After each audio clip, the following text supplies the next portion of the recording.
RTV app వార్తల్ని క్షణాల్లో చదివే అవకాశం ఉంటుంది. ఒక న్యూస్ పేపర్, ఒక టెలివిజన్ ఛానల్ మీ చేతుల్లో ఎప్పుడూ ఉంటాయి. భారతదేశంలో ఉన్న రాజ్యాంగాన్ని ప్రపంచ దేశాలన్నీ కూడా ఎంతో గౌరవిస్తూ ఉన్నాయి. దీన్ని ఫాలో అవుతున్న రోజులు చూస్తూ ఉన్నాం.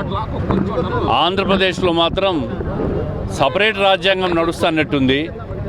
ఈ వైఎస్ జగన్మోహన్ రెడ్డి గారి ప్రభుత్వంలో నాది సపరేట్ రాజ్యాంగం, నా ఇష్ట ప్రకారం నడుచుకుంటా అంటున్నాడు.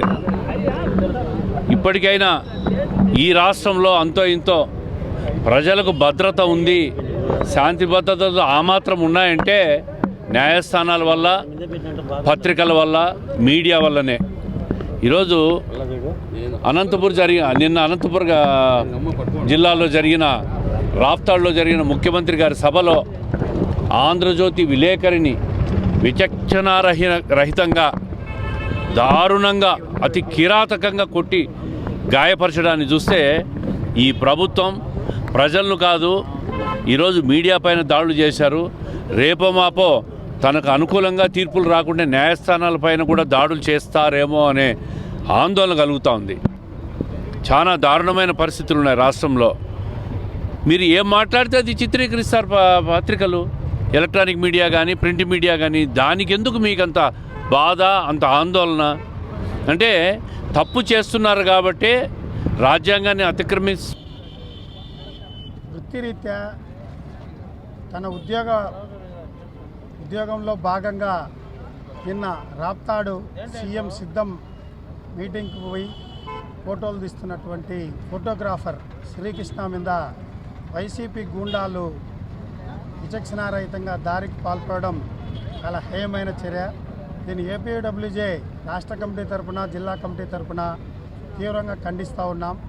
ఈ రాష్ట్ర ముఖ్యమంత్రిని ఒకటే అడుగుతూ ఉన్నాం, అయ్యా, ముఖ్యమంత్రిగా ఉండి ప్రజాస్వామ్యాన్ని పరిరక్షించాల్సినటువంటి వ్యక్తిగా మీడియా స్వేచ్ఛకు భంగం కలిగించకుండా పత్రికా స్వేచ్ఛను, మీడియా స్వేచ్ఛను కాపాడాల్సినటువంటి మీరు ప్రసంగించేటువంటి, మీరు ప్రత్యక్షంగా పాల్గొన్నటువంటి మీ పార్టీ మీటింగ్లోనే ఒక మీడియా ప్రతినిధి మీద, పత్రికల విలేకరుల మీద, ఫోటోగ్రాఫర్ల మీద దాడులు జరుగుతూ ఉంటే మీరేం చేస్తూ ఉన్నారని చెప్పి సందర్భంగా ప్రశ్నిస్తూ ఉన్నారు.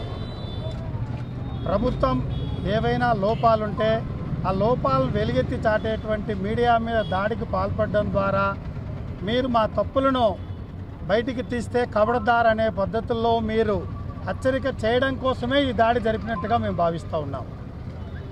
మీరు రాష్ట్రంలో ముఖ్యమంత్రి అయ్యాక ఈ రాష్ట్రంలో ఉండేటువంటి జర్నలిస్టులకు ఒరిగింది శూన్యం, ఒక్కటి కూడా చేయలేదు. మీరు అనేక మరిన్ని వీడియోస్ కోసం ఛానల్ ని సబ్స్క్రైబ్ చేయండి. లేటెస్ట్ అప్డేట్స్ కోసం వాట్సాప్ ఛానల్ ని ఫాలో చేయండి. అండ్ లింక్ డిస్క్రిప్షన్ లో ఉంది.